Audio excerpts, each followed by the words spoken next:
The dust of the dry dirt road rose up gently and floated in the hot afternoon sun. The horse's footfalls brought its rider steadily closer to the small town. As the rider approached, he noticed a small cemetery just outside. Absent from the trail was any sign indicating the name of this little place. As he passed by the cemetery, he saw a large black man standing over one of the graves. The man saw him and held up a Bible in his right hand, proclaiming to the rider from a distance, "As you sow, so shall you reap. He who lives by the sword shall die by the sword. Thus saith the Lord our God." The rider went over closer, came to a halt, and asked, "What's your name, sir?" The black man tucked the Bible into the belt around his waist. A single drop of sweat fell from his nose onto the earth. "Reuben." "Well, Reuben," the rider asked, "what's the name of this town?" "This town has no name. You may call it whatever you please. I think of it as purgatory." Then he gestured to the large sidearm the rider had. "You here to do some business? You here to live by the sword or die by the sword?" The stranger displayed no emotion. He just looked forward on to the dusty little village and rode that way. As the horse carried its rider into town, people stopped about their daily routine to look over at the new arrival. But they didn't stare too long once they saw the sight of his sidearm. People began to whisper to one another, "He's a stranger. He's an outlaw. He's here to do some business." Finally coming to a stop, the rider tied his horse up to a hitching post. He entered the local establishment with all seriousness through the swinging saloon doors, and just as on the street, people paused to look, but quickly turned away. In the corner, he noticed someone familiar, and having made his impressive entrance, he made his way over to the table. A very elderly gentleman was playing poker with a much younger one and some other men.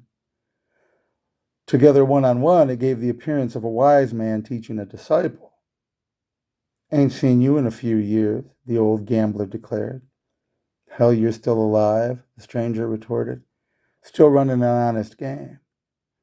The gambler only responded with a grin. Of course he was playing honestly. He always did. "Glad you remember, Ranger." The ranger greeted the recognition with hesitance. The posture and facial expression he gave spoke the whole message. He wasn't eager for people here to know he was a ranger.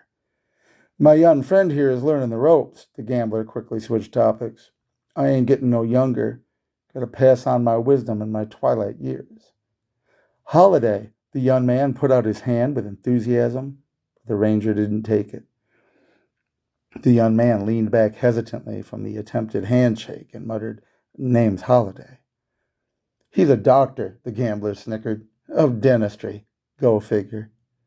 The ranger nodded and tipped his hat. "Doc Holliday." "Maybe you gents have heard something," the ranger began. "I'm hot on the trail of—" He was quickly interrupted by gasps as the swinging doors of the saloon opened before a very large, very tall, and muscular man. The man quietly entered and sat at the bar, ordering a large whiskey. "An outlaw?" the gambler finished for the ranger. "I'd say you found one." The ranger did recognize the large man, but shook his head. "I've seen posters for that one, but he's not who I'm after." "But Big John is an outlaw?" young Holiday asked. "Are you not a lawman?" Slightly irritated, the ranger explained, "I'm after a cold-blooded killer of 19 men. Not some poor sap who killed a man with one punch fighting over a woman." "So just like in poker," the gambler said, "the secret to surviving is knowing what to throw away and knowing what to keep." Holiday smiled and nodded as the gambler went on. "I can guess who you're after," the gambler declared, "but he ain't in town no more. The local thug, Old Iron, hired him to come out here and kill the sheriff. He did, and now he's split." The ranger started to ask more, but the gambler cut him off.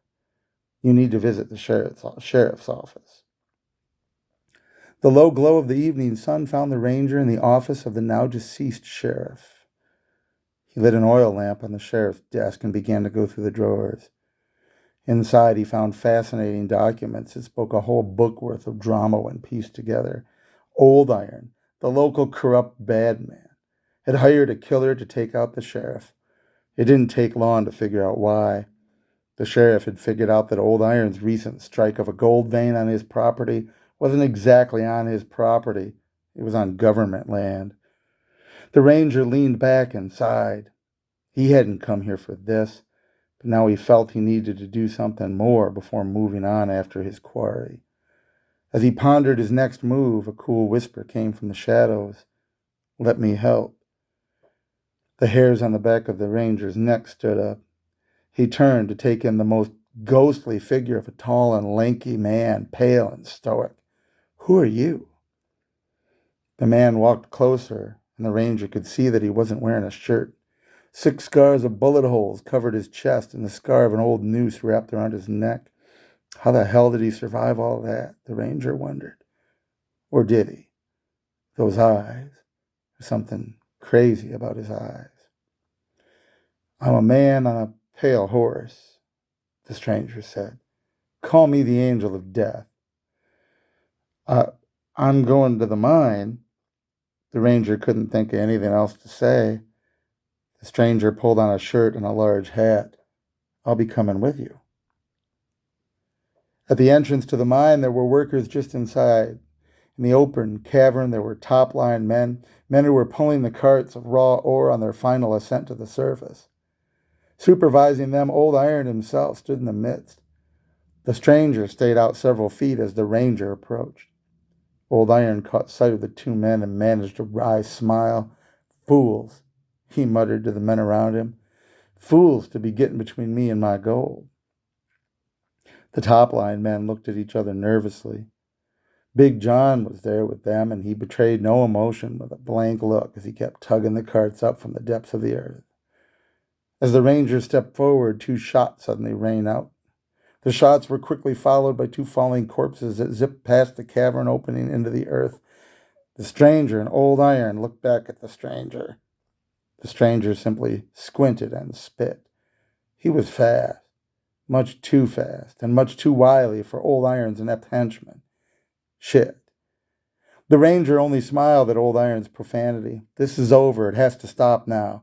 "Bull," Old Iron retorted. "I have men here." "No." The deep voice of Big John cut him off. "This has gone too far." Old Iron was visibly angry and began to retort. "You work for me. Don't be telling me," another top-line miner interjected. "He's right. We just came here looking for work, but what you did to that sheriff was just plumb wrong." Desperate now at their rebellion, Old Iron went for his pistol. A large fist from Big John sent him tumbling down an empty ore cart.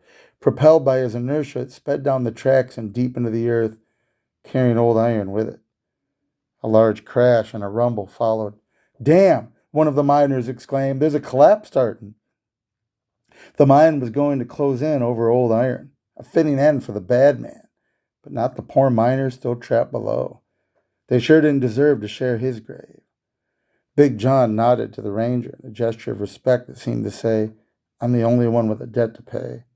And he dove in to another empty cart and disappeared quickly to the bottom of the mine. Big John turned over the cart with the force of his large muscle and weight. He looked around through the dust and found a cracked beam, weakening as the earth rumbled. Like Samson of biblical times, he said a quick prayer for strength and with a mighty heave held up the most cracked of the sagging beams. 20 or so miners saw light at the end of the tunnel through the dust and scrambled up to safety as debris fell behind them. To the top of the cavern opening, they prepared picks and shovels. Some men gathered from the pile of beams near the mine. They would quickly start back down through the debris to free John and anyone else left behind. But their efforts were quickly stopped by a deep rumbling in the earth and a spray of dirt and dust up out of the cavern. It was too late. It was the next afternoon when the stranger and the ranger returned to the mine. The miners were getting ready to break camp and head off when they caught sight of the 2 men gathered around and greeted them. "I sent a telegraph wire last night and already have some news." The men were understandably curious and waited. The governor of the territory wants the gold in the mine for the treasury. Given your experience here, he wants to hire you men to do the work. A government foreman will be coming out in a few weeks." The miners cheered. Jobs. They were still going to have jobs.